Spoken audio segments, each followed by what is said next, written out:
That's the new documentary about Julian Assange, who faces extradition to the United States. And if he lands on US soil, he faces the certainty of a 175-year jail sentence. 175 years, that's more than twice fairly generous Western life expectancy. For purposes of comparison, some of these child gang rapists in Oldham and Rotherham and other English towns we talked about earlier, they're back on the streets after 2, 3, 4 years, strolling around the very neighborhoods where their rape victims live. The difference is that Julian Assange made the mistake of embarrassing the most powerful and lavishly funded agencies on the planet in the American deep state, the guys who can't win against goat herds with fertilizer in Afghanistan, but who don't like uppity foreigners pointing that out. They've tried to kill him on British soil. The British Home Office knows that, but they seem inclined to extradite him anyway. Julian Assange's brother, Gabriel Shipton, made that documentary, and he's back with us again. What do you think is the resistance in London just to the Home Secretary acting and stepping in on this? Well, we saw the Home Secretary, Priti Patel. She signed off on the extradition on June 17. Just after she signed off on the extradition, there was a Wall Street Journal article that said that there was leaks from within the US DOJ to the Wall Street Journal that said Priti Patel had requested an acknowledgement from the US DOJ. But the US DOJ didn't give her that acknowledgement. Instead, Mike Pompeo tweeted congratulating her. And then Mike Pompeo, who was the former CIA director, former Secretary of State, actually flew to London and did a photo opportunity with Priti Patel.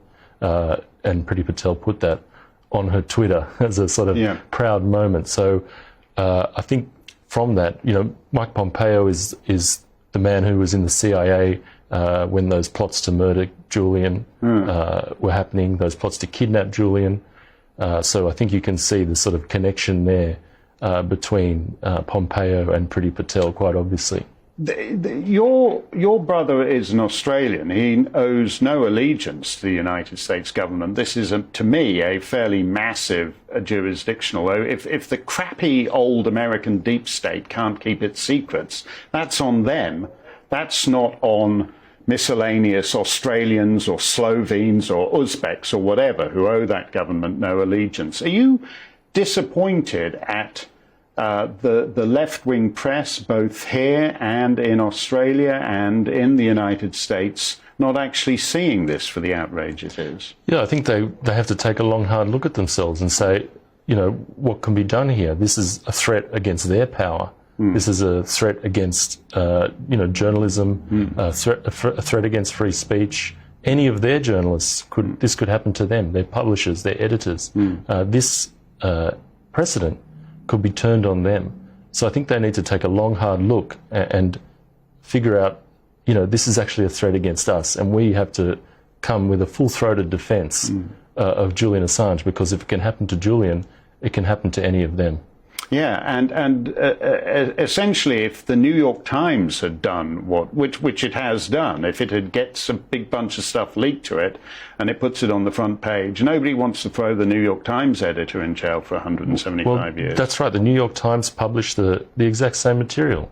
So the New York Times, the Guardian, they all published the exact same material as Julian, and no one's going after them. But this precedent that's been set here, will be able to be used against them, if they step out of line. How is he holding up? Because this must be a terrible burden, just weighing on him for years and years now. Well, this endless legal snakes and ladders. The prison conditions are all taking its toll on Julian's health. He's banged up in Belmarsh, where they put the terrorists. Yeah, maximum security prison. He's there with rapists, terrorists, murderers, the most dangerous, most violent prisoners in the UK.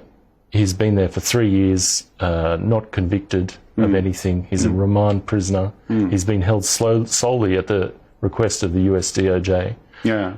Just to go back to what I was saying, he's actually been in And to, again, compare him with some of the gang rapists in northern towns. He's actually, as you say, he's not been convicted of anything. But he's already been in the maximum security prison for 3 years, which is longer than some of the guys who are walking around on English streets after raping children. Yeah, that's right. And he had a mini stroke last October. So some people call this punishment by process, but I think it's worse than that. I think this is a slow motion murder before our eyes, is what we're seeing happening to Julian Assange. No, I think you're right, and I think they know that, and that's what they want. They want to make clear that everybody knows that you do something that annoys Mike Pompeo and these guys, they're going to get you one way or another. Either he'll die in Belmarsh or he'll die in some hideous prison on the other side of the Atlantic. Keep fighting. This is a terrible thing, and the left-wing press. Your brother is basically a man of the left. It shouldn't be like right-wing nutters like me who have to object to what's happening with him. The Guardian and all these other people should actually be taking the lead on this kind of thing. It's a terrific documentary, and you should watch it because it'll tell you what's going on in this case. Good luck.